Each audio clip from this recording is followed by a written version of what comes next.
Taho, bumili na po kayo. Ako po ay nagbebenta dalawa para sa 30 taho. Taho, bumili na po kayo. Seryoso po ako nagtatrabaho. Hindi bumili, siya'y mabaho. Di pa rin po ako nakakaligo. Ako lang ay naghahanap buhay para may mabigay sa aking nanay. Maraming computer shop. May taho na nga kayo, may libre pang rap. Mura lang naman ang benta ko kung di nyo afford. Hulubi lang kayo. Ilang araw na ako di naliligo.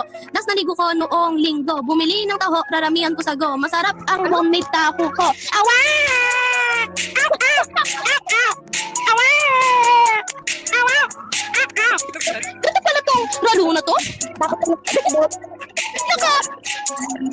Ay, malamilo ay! Nakakatatot. Among Us? Yoko niyan! Yoko niyan! Yoko niyan!